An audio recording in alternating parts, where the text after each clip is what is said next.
I'll have due next time. I don't know if the window shuts down at midnight on the 14th or at midnight on the 15th. I think I made it 15th, the midnight on the 15th. But in any case, you have your Math Excel assignment, which is the orientation thing. I think we went over it here. It takes like 15-ish minutes. Is that about right? Okay. Make sure you get that done. You're going to have more long-term assignments in there, meaning I'll put together a bundle of questions. And on the days ever that I miss, you all will have an assignment waiting for you definitely in there. Starting with this, actually I'm going to wait until the second unit to start making unit-long assignments on it.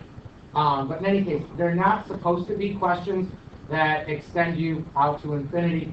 They are supposed to be questions that you, at best, are mildly difficult. You can always, there's an option where it says like view an example or something like that, where it's pretty much the same question with different numbers.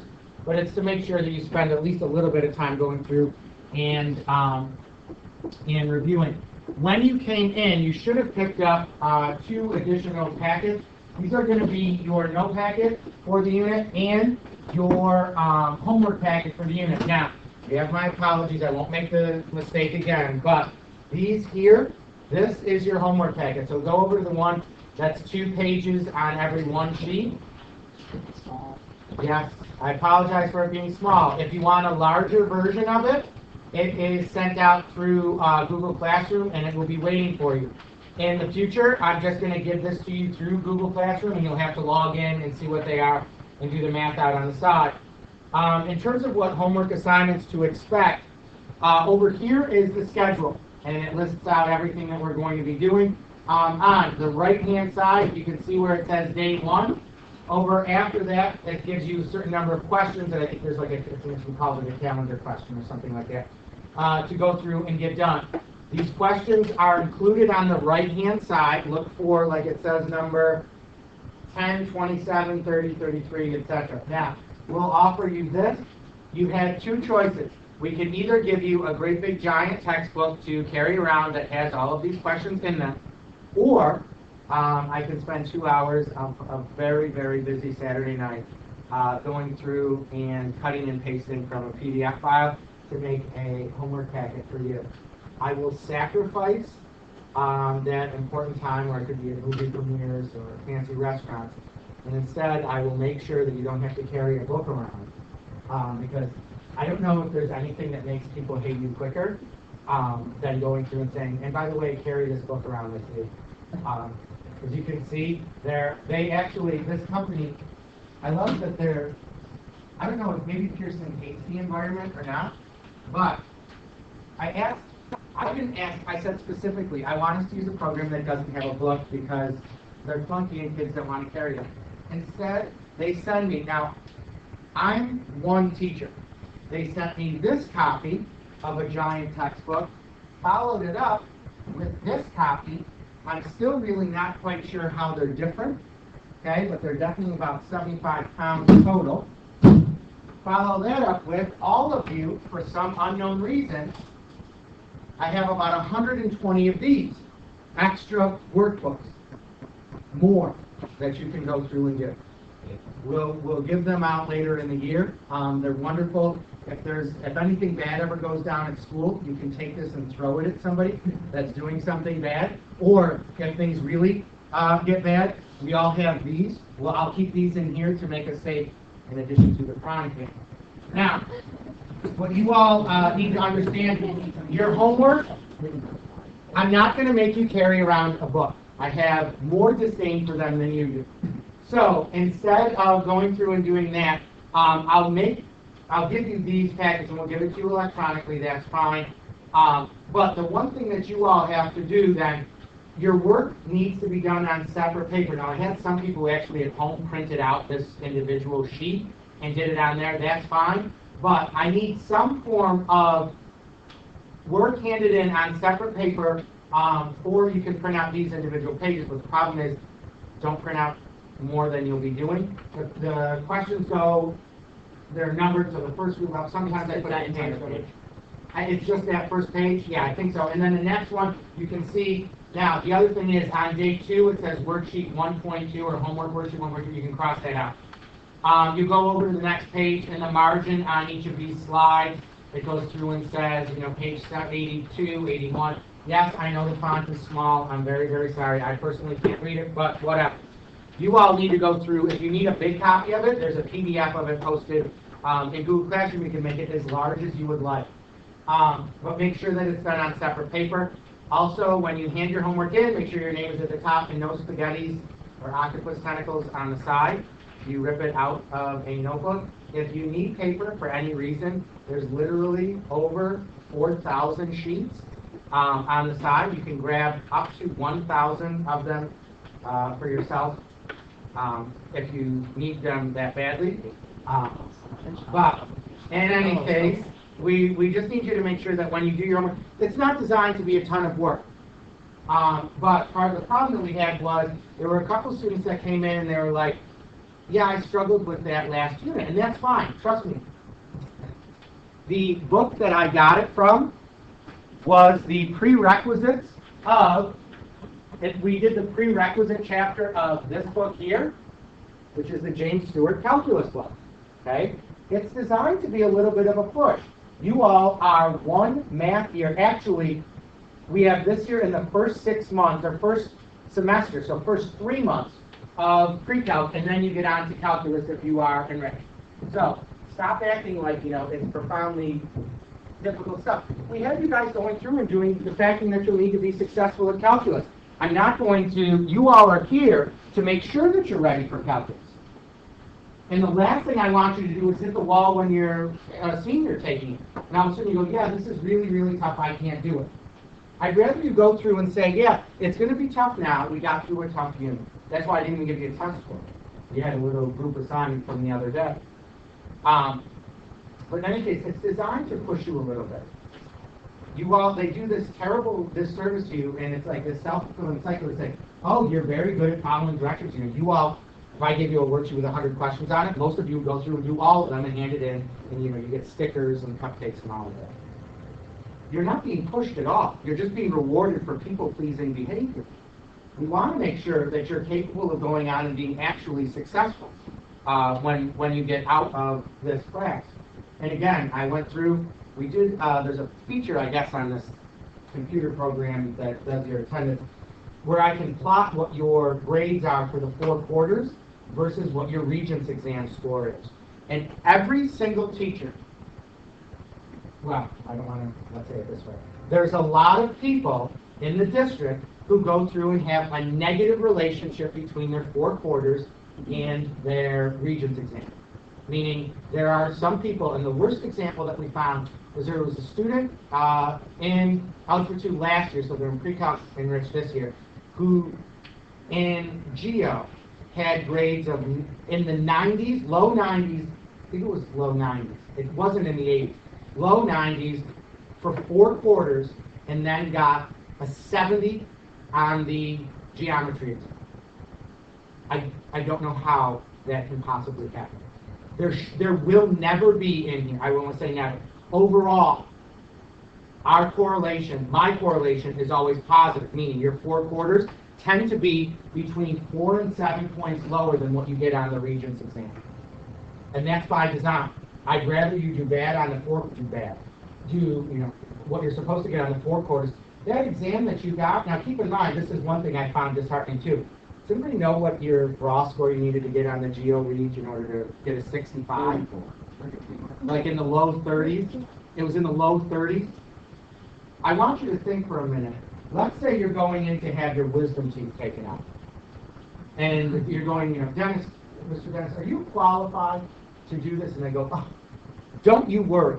I passed my medical board. I got 34 out of 88 points. And then they put the laughing gas right over your face and you get knocked out. You may have an accident right before that happens. You're so nervous. But they do the exact opposite in Geo. They go, oh, this is what you get, don't worry, you earned 34. Take that in your calculator right now. Do that. Type in control division. Let's see what that works out to be. I can't remember. It's so low. Do 30, let's say it's 34. Do 34 divided by 88 with a dot after it's going to give you the decimal as a gives you the decimal. What is that? 39%. Boy, that sounds proficient to me. You want the surgeon that takes out your appendix to get a 39 on his medical board? Are you content with that? I wouldn't be. You want your lawyer to pass his bar exam by knowing 39% of the law? I mean, let's get real. But that's the hand we're dealt with.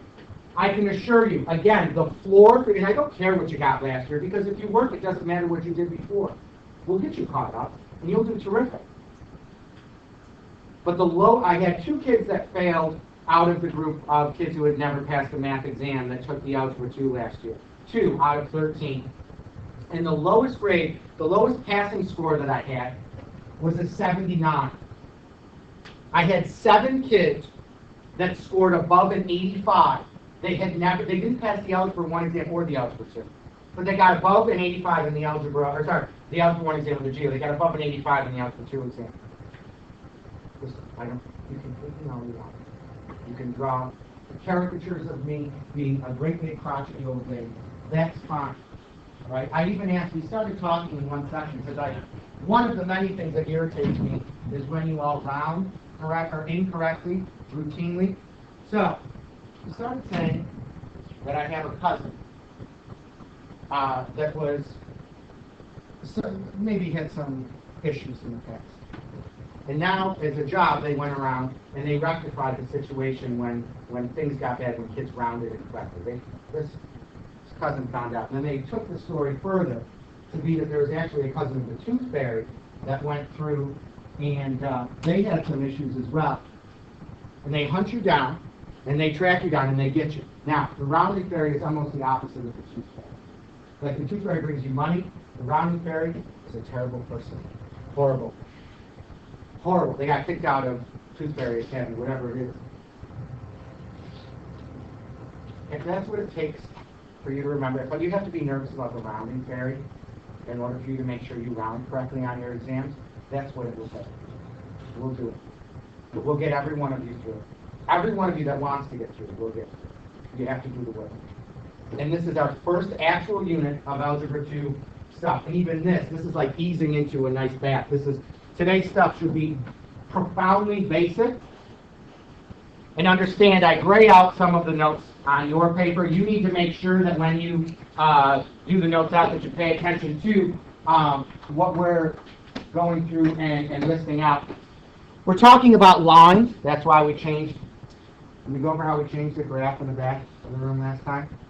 Okay, you turn around, take a look. That's a line. We're going to try to change the graph for each of the units that we go through and do.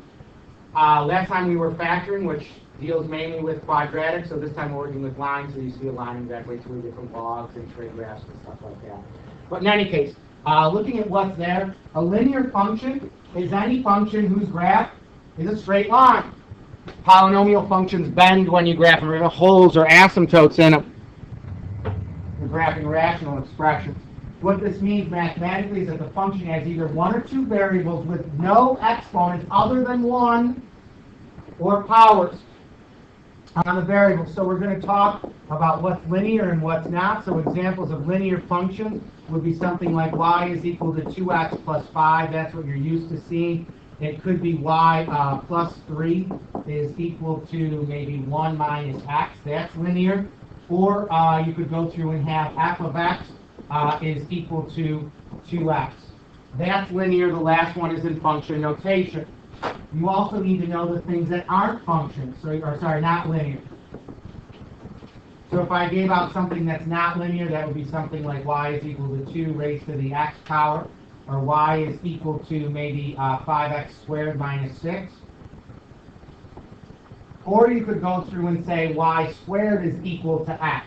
This is an example of an equation where the x is not raised to a power other than 1. That is not linear. This is going to be a parabola that opens to the side. But you've got to be able to differentiate what's going to be linear and what's not. If it doesn't have an exponent on it, it's presupposed or implied, that the power is going to be a 1. Questions on that? All right. Underneath that, the next slide up, all of those on the left are linear functions. There's a constant rate of change, and that's something that's really important. There's a constant rate of change. When we talk about this, as I change in the axis here, I went up by 2. The change in x would be 2. The change in y is 3. On each of these, the change in y is always 3. The change in x is going to be 2. If the rate of change is constant, then you go through and have a linear function. The first one up on the nonlinear functions, this has a squared term, which means it's quadratic. This is going to be exponential.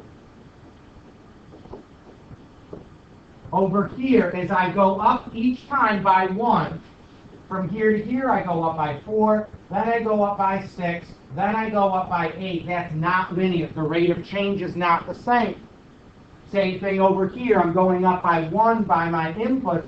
Here I go up by 5, by 10, and by 20. When I do that, that's just going to leave me with an exponential function. Next time I'll go up by 80, and then, by 40, 80, 160, and so on. Questions on that? All right. These are the two things. One of these you're very good with, and some of them you're not. You all tend to be very good at slope-intercept form, and the slope-intercept form of a line is y equals mx plus b. What you need to understand is we're talking about an m value. The way to find the m, which is the slope, is going to be a delta y over delta x, or change in y over change in x. You could have it as y2 minus y1 all over x2 minus x1. The last way that you need to remember it is you get this lazy definition of rise over run. I don't want you using it. It's rise over right, because right gives you an orientation, which means it can be positive or negative. If you're moving up and to the left, that's going to be negative. If you're moving up and to the right, it's positive. You need to be able to recognize you could be given a point and know what the y-intercept is. In a line, if you're given the point 0, comma something, that something is the y-intercept of the line, and your slope is represented by the change in y over the change in x. By now, all of that should be reviewed. Allegedly, you worked with the point-slope formula last year. When you do that, you have m as your slope, and you know that the graph is going to go through the point x1, y1, which means in this formula, you could be making replacements for the m, the x1, and the y1. So if we ask you to use or determine the equation of a line, and you're given a point on the line, any point, and the slope, you would use the second one. If you're given the slope and the y-intercept, you go through and use the slope-intercept form. One of the things that we don't have, well, I guess I don't get angry over it, but it's going to take you a long time, and it's a little frustrating that they show you. Some of you go through, and I'll give you something, you're like, well, you can always go through and solve, like, for a B. I noticed that on some of the assessments because the other group's one class ahead of you. They go through and they, like, solve it out for B. If you're not doing it this way, it's not right, okay? So you need to make sure if you didn't use this formula before, that you go through and use it going forward. So some of you need to remember that. The first formula, y equals mx plus b, you use if you have the slope and a y-intercept. The second formula you use if you have the slope and any point. Questions on that? All right. Let's give some of these a try now. All of these are going to be the same equation of this line. And this line, technically, I guess before we get started, there's some things I want to change about the visual that's in front of me. Looking at the visual there, who can tell me what's wrong about that graph right now? One person who sees it? What do you want to do? Oh, we need to put arrows at the end of the line. There you go. Lines have arrows at the end of them. So make sure, please, that you go in and put lines, if there's arrows at the end of all of them. This is another personal pet peeve, and you do lose points if this happens. Some of you, if I ask you to graph a line, will literally draw, like, have 2 points in this little stumpy graph, okay? If I give you this much real estate, you need to fill it up with the graph. If there's a point you can graph and don't, you don't get credit for the graph. So, looking at what's there, if I were to give this out in slope y-intercept form, the first thing I would do is look at it and say, well, do I have the slope of the graph? To figure out the slope, I pick any 2 points. So let's say this one here and this one here. And our way to count it is to go through and do rise over right. You can figure the slope out graphically. Rise over right. So I went up 2 and to the right 4. But I didn't go to the right. How did I get to that second point? I went up 2, but I went to the left 4. So my slope would be negative 2 over 4. Doesn't matter which one's negative. So our slope would be negative 1/2. That's where it comes from, just counting. And then the next thing I've got to do is look and determine what the y-intercept of this is going to be. So if I go over through and count, I can figure out my y-intercept is 5. But that's using the y-intercept if we know it. You're not always going to know it. So what you could do instead is use the point slope formula, because you can figure out the slope from counting. Use any of those points. All 3 of these lines here represent the exact same line as the one up above if you expand it out, simplify, solve for y, all of that. You can tell me why this is a plus 2 here, when down here it's a negative 2 and a negative 4. Why would that be a plus 2? Got 1 taker? 2? 3? What do you say? The coordinates that you're using, it's going to be a negative 2, and then calculus will switch it. Yeah, you're subtracting a negative, and if you minus a negative, what do you get? Yeah, 2 negatives make a positive. So understand that when it's referencing it, that's what it's coming from. Let's bounce forward. Some of you are good at this and some of you aren't, but after seeing it this way, hopefully all of you will be good at it. The next thing we're going to look at is whether we're using a horizontal line or a vertical one. A horizontal line goes side to side. Some of you struggle with remembering whether it's a y equals line or an x equals line. If it's a y equals line, if you see it out, if you see the y like that, it's very easy to remember that y equals lines go side to side. And if I'm trying to figure out whether or not it's an x equals line, if you make your x's like this, it's very easy to see that the x equals lines go up and down. So y equals lines are going to be ones that go side to side, and an x equals line is one that goes up and down. Looking at what's there, I've got to figure out what the equation this is now. If we were to put some points on this, let's say, this graph right here could be like negative 3, 4. Maybe the second point as we move over to the right would be 1, 4. And then this point over here would be 5, 4. The equation of this would be y is equal to whatever that second coordinate is. Y is equal to some number. And if we go side to side, the slope of our line is going to be 0. In terms of a vertical line, they go straight up and down. So if you're looking for an equation for that, it would be x is equal to some value, a. And we're going to say our ordered pair goes a comma b. The slope of this line, though, is not going to be 0. Hands up, please, if you remember what the slope of that line would be. You know? There you go. It's going to be undefined. And one of the ways to remember, some of you struggle with figuring out where the 0 is a problem, whether it's a problem in the numerator or the denominator. So when we list this out, remember it this way. You can write out okay and no. It's okay to get a 0 in the numerator of a fraction. It just causes the numerator or the fraction value to be 0.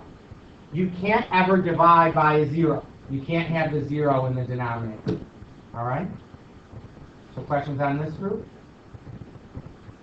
All right. Last stuff that's sort of new, or I guess review. Parallel lines are going to go through and have the same slope or equal slopes. And there's 2 lines given. Please understand this, though, and maybe this wasn't made clear to you in Geo. They have the same slope. That's the only criteria. There's a secondary one, though, that you need to have to avoid something happening. They have to have equal slopes, and what else? What happens if they have equal slopes and the same y-intercept? It's the same line. So make sure you understand that if you get the same line twice, they're not parallel to each other, they're onto each other. And when you talk about the definition, the lazy definition that they give is they're two lines that never touch. Well, if they have the same slope and the same y-intercept, they're touching constantly. So you've got to make sure you understand that little bit of difference. So the first one up here is y equals 2x minus 5. That's the one that's in blue. So this right here is the equation of the line y equals 2x minus 5. We need to generate the equation of the other line. Now, part of this is forced on you. Looking at that line, though, hands up please if you can tell me what the slope of the red line is going to be. We've got one person, two, really, three. What do you say? Yep. So I'll fill that in. I know this part here is 2 over 1. Now, to finish out the equation of this line, what we have to recognize is this is already using one of the points on the graph because we made a replacement in. That 3 that's there, see how it's y minus 3, comes from the y coordinate of one of the points on the graph. What is the x coordinate? Hands up please when you can tell me. The x coordinate when the y coordinate is going to be 3. What would the x be? We've got 2 of us. 3. Take a look at the graph, the red one. You need to be able to tell me what's the y coordinate when the x is 3. Look at the graph, find out when the y is 3. What would the x have to be? Yeah, it's going to be negative 5. I go over and say, when is the y 3? All right, I go over, it's right here. This is the point, negative 5, 3. So when we list this out, the rest of the line would be y minus 2 is equal to 2 times the quantity of x plus 5. Okay? Questions on that one?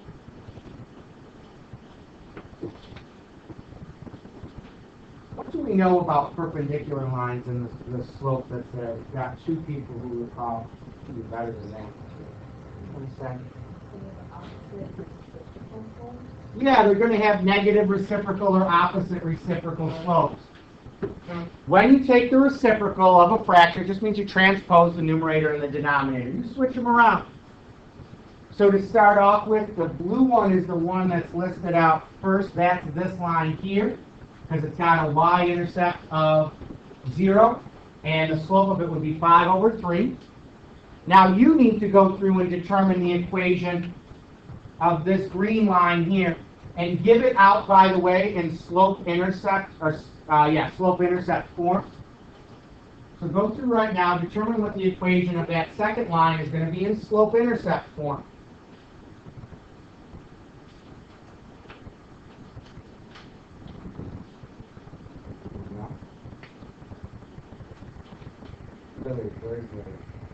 Really? What'd you get? Let's say this. What's the slope of your line going to have to be? Careful. What is the slope going to have to be? Close. You forgot to do one thing. Negative 3/5. Good. And what's your y-intercept? There you go. Just so you're aware also, we never assign a negative to the denominator. We always assign it to the numerator. And if there's 2 negatives, we make it a positive. Questions on that one? All we needed to do for that was look at the graph to figure it out. Now, you're going to go through and do 3 questions right now. Go through and do 1, A, B, and C. The missing information is up there. Go through right now, please, and do 1A, B, and C.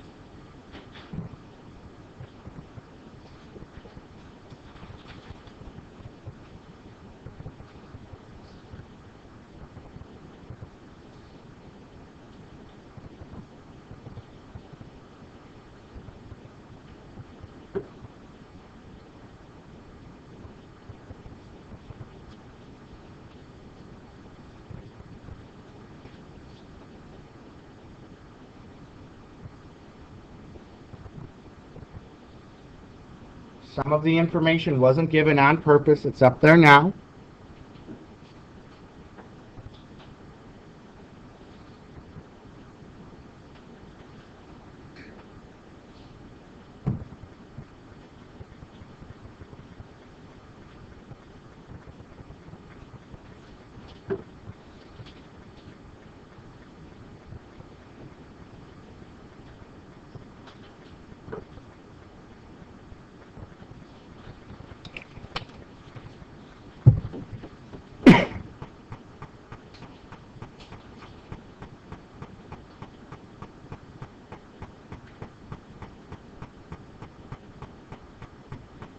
Use the form that the question lends itself most easily to.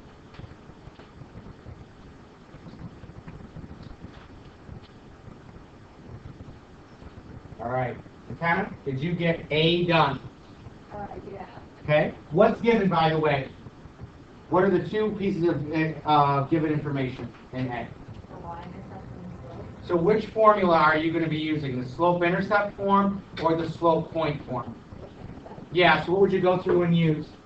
Y equals x 1 plus 3. Close. Oh, and plus x. There you go. By the way, when we ask you what the slope is, the slope never has an x attached to it. It's just that coefficient in front. Looking at the next one, Angela W., what would you go through? Which one do you want to use? Do you want to use, based off of the given information, do you want to use the slope-intercept or the slope-point form? Okay, so what would you get when you made your substitution into this one? 5 plus 7 equals 1/2 x.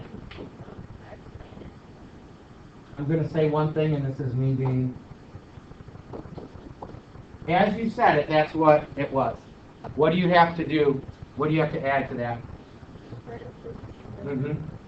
Yeah, we got to make sure when we say this out, if you need parentheses there, you say the quantity of. Taking a look at the next one for C, there's actually two different ways that you could do out C. So, Tammy, which one did you want to go through? What did you get an answer for C? Okay, which one, based off of what's given, did you want to use the point slope or the slope-intercept form? Which one do you want to use? You get to pick. Okay? So what would you go through and say? Y minus 2 equals 2 times the quantity of x times. Close. There's one thing about that that I need to change. Who can tell me the one piece that I need to go through and modify? In the thing that you said? Close. Negative a half. This is the right equation if it's parallel. We need to give the perpendicular, which means we need to negate and take the reciprocal. That's one answer. Does anybody see the other one? This lends itself to maybe a little bit easier. If you see the math right away, do you see it? Y equals negative 1/2 x, plus 1. No? This 0.02, it gave you the y-intercept as an ordered pair. Questions on that?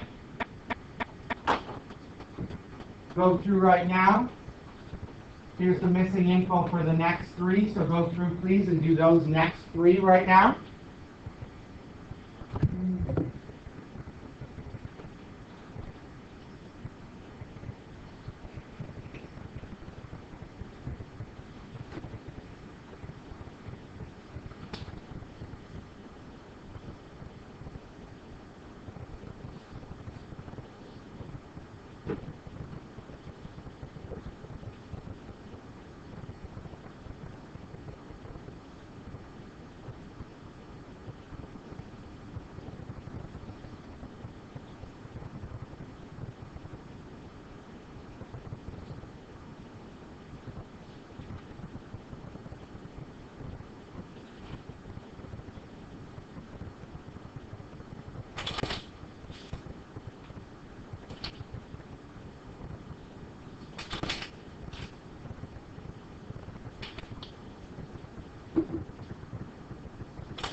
Start off with A. Jake out. What would you do, Jake? What do you need that you don't have, I guess, to get the equation of the line in A? Line that you're going to do parallel. Yeah, you don't have that slope yet. Do you know how to find it? What would you do? You would correct to this side. So now I've got 5y is equal to 4x plus 20. What would you do next? Divide. So we get y equals what?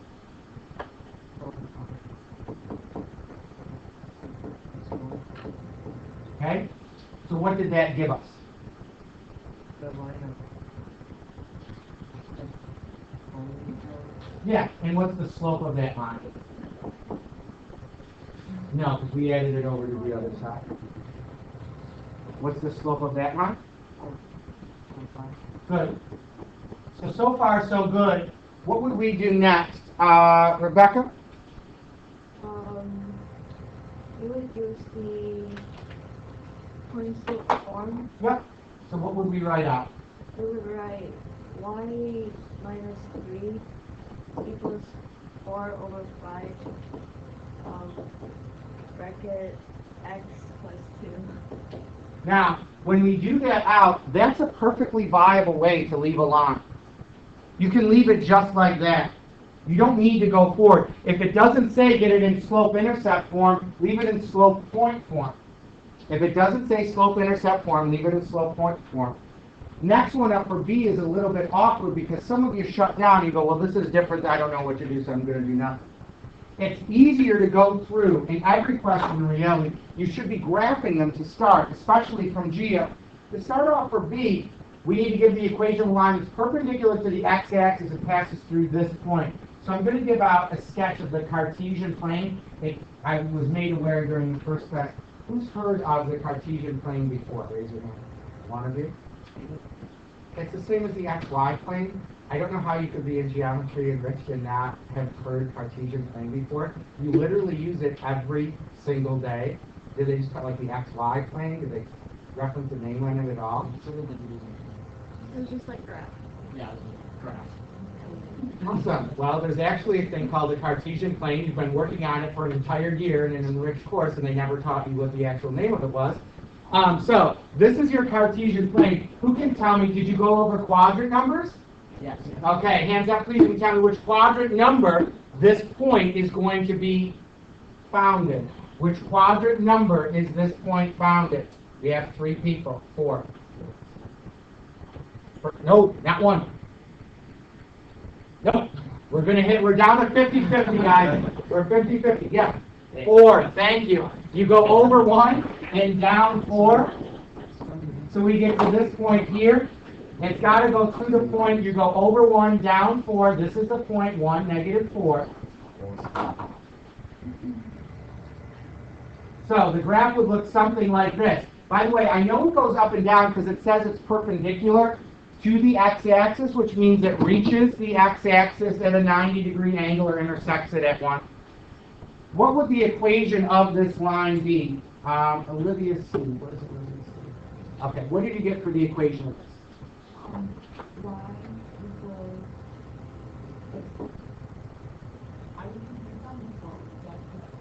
Now, if it goes up and down, that's the ones like we talked about before. No? That would be, let's ask this. If I give another point on this line, another point, let's say, would be 1, 5. What remains the same as I go from here to here? Which half of the ordered pair remains the same? Your x is going to remain the same. And what is it always equal to for every point on this line? So let's change that up. So remember, if you list your x's out this way when you give those lines, it gets a lot easier. But we have to make the distinction. If the line is going flat side to side or horizontal, that's going to be a y equals. This would be an x is equal to, and it's x equals 1. How about for C? Hands up, please, if you can tell me what we don't have for C that we need in order to give out the equation of a line that passes through those 2 points. What are we going to go through and say? Have you ever ruined someone's day before? You're going to right now. Eva B. Where's Eva? Okay. Hello, Eva. Have you had your day ruined yet today? Is this going to ruin your day? Okay, wonderful. What do you need that you don't have to get the equation of the line that goes through those points?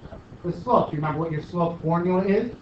Now, by the way, you could go through right now and literally plot them and count rise over right if you wanted to. Do you remember the formula? That's the equation. So y sub 2 minus y sub 1 over x sub 2 minus x sub 1. What would you have in the numerator spot if you did that? Pick a y2 and a y1. It doesn't matter which one. Okay? Minus? Minus 3. Good. What are you going to have in the denominator then? So I'm going to write it as plus 1. What is that going to simplify to? Perfect. That's absolutely right. Now from here, then C, where are we going to go from here to give out the equation line? There's more than one right answer. Which formula are you going to use? Mm-hmm. Yeah, either one. So what would you go through and write out?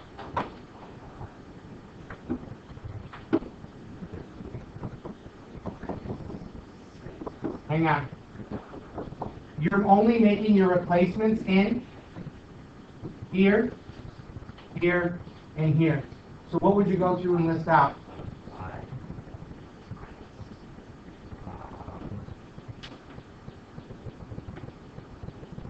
Okay? And what's your M? Good. Why is it plus 1? Perfect. That's it. Who can tell me, please, the other way or other acceptable answer that's the easiest other answer that we could go through and get? What's the other equation of a line that we could have used? Seriously? One person can figure this out? There's a second viable option that you could have. What do you want to say? Y plus 2 equals negative 5 plus 6. Another parentheses x minus 5. Those mean the same thing. Make sure you know the difference, by the way, on your assessment next time we meet between point slope and slope intercept. Take a look. We should be able to get through this last question together. It says this person goes through and knits caps and sells them at a fair. Costs $5 for her to make each one. The profit is modeled by that equation. So the profit is modeled by that equation. In this function, what would the x represent? Based off of what we have, who can tell me what the x represents or what it stands for? We've got 1, 2 of us. What are you going to say? No?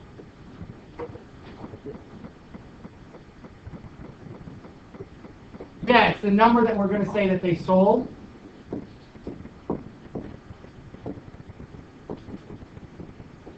Now, the other part that's a little bit more interesting is what that 50 represents, because in the other class I got a lot of different answers.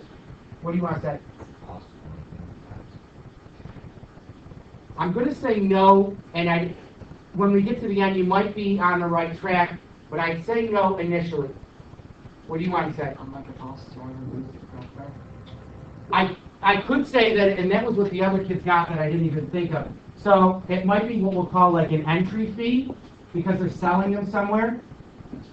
There's a broader heading that these go under, which is your initial cost or startup cost. It could be the amount for everything that's not used or not materials.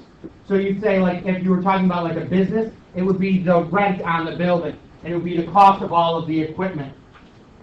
Versus the 7, which goes into your production cost, which is different. This 50 here are your initial costs to cover something like the electricity on the building. The employee labor, well, no, employee labor costs aren't fixed in most models. This 7 here, this 7x represents the cost per cap, or sorry, the revenue coming per cap. This last one, how much they sell in order to make a profit. Hopefully you understand you want your profit to be positive. So I take 7x minus 50, find out how many I have to sell to make it profitable. Now, if we solve this out, we get x is greater than 57. You wouldn't say 57 is a half. You can't have 57s of them. You need to sell 8 of them in order to make that happen. Now, your homework is going to be twofold. Hang on when that bell rings quickly. Your homework is finish up those questions. I think there's 10 on separate paper from the homework packet. The other thing is, we got through 3 more examples in the other class. You're going to want to go through and watch what we did in the other section, and I'll send out a link for it. Watch. You just need to watch the last like 5-ish minutes of it to make sure you get those last 3 questions done. All right, so ready? Have your homework ready to hand in next time we meet, please? Yes.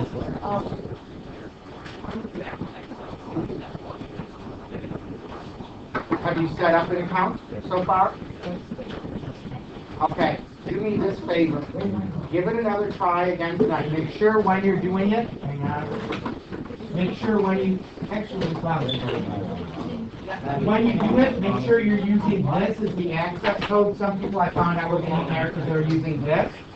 Make sure this is the access code. That might be where, or is it saying something else is wrong? It's in random. Somewhere in there. Have you tried it from home or only at school? Try it from home because some of the kids were saying, have a good day, guys. Some of the kids were saying that it was like a timeout, meaning like our internet was slow. Was it slow loading? Okay, so they were saying it was slow loading, and what ended up happening was they were sort of boxed out because it timed out. It was taking too long, so you had to like retry. Try it from home. If not, bring it in tomorrow and we'll go over it. All right? Homework packet? Yeah, the homework packet. Well, and then watch. There's maybe 3 things then. If you haven't, did you finish your math text out yet? Okay, so that one's done. The other thing is, there's going to be 2 or 3 questions that we didn't get to from our notes today, but I'd like you to make sure that you finish all the stuff for today. Yeah, in the big packet, those 3, the other classes got to them. So I'll send out the class videos on the class YouTube page. The last thing is the actual 10 questions from the small packet. Because on that packet, hang on, I'll show you. I'll show you 1 second. So it is this one here that we went over in the beginning. Did you get this or no? See where it says A1? Yeah, it's just those ones on separate paper. All right? Do you have this already? Yes. Let's just finish it tonight. No rush. All right?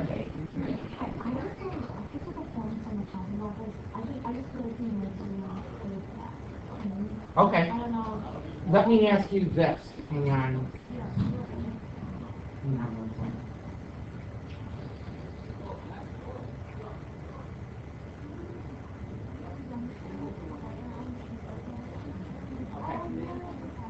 Here's what I would advise. This is my opinion. You're free to do what you want.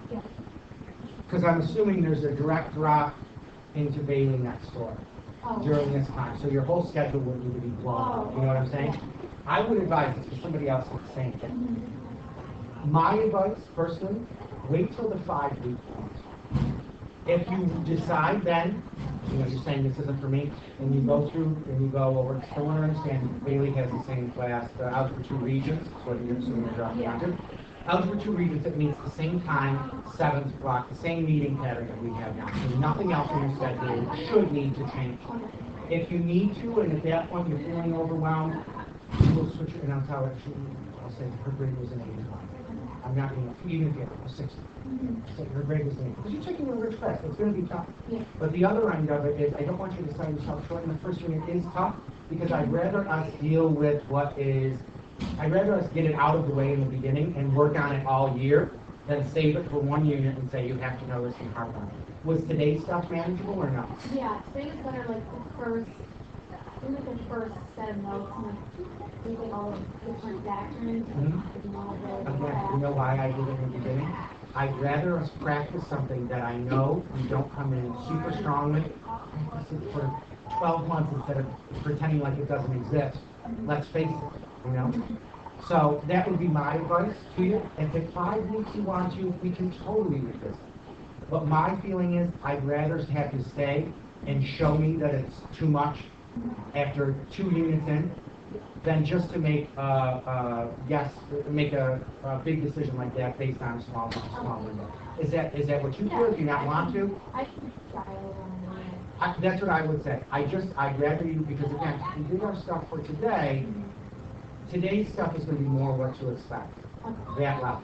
There's times where I'm going to try to kitchen sink at you. I don't want it to be that you have I can't stand when people have like a 95 for 4 quarters and then go through and take a Regents and get a 60%, 70%. I want you to really make sure you're able to achieve, and we will I will stop short of nothing. Okay? Okay, thank All right. you. Just and again, let me know. Even if when we're revisited it maybe 3 weeks in, or even if you want to stay for 4. If that works, because then you've got a 10-week period. If you say it's not, I'll give you 85 and 60. Thank you very much for going through the giving us that. What were your marks like last year? For GA? Like low 90s. Low 90s? Okay. And what'd you get on the reach? Well, first I got 75, and then I retook it and I 83. Okay. I still wasn't that good. I wanted to go to 85. I'll tell you this right now. 83. We're going to mute that. If you're here all year, I can understand I'm going to get you to a 90. Okay? And you don't seem like the type who's going to slack off. And it's not an effort.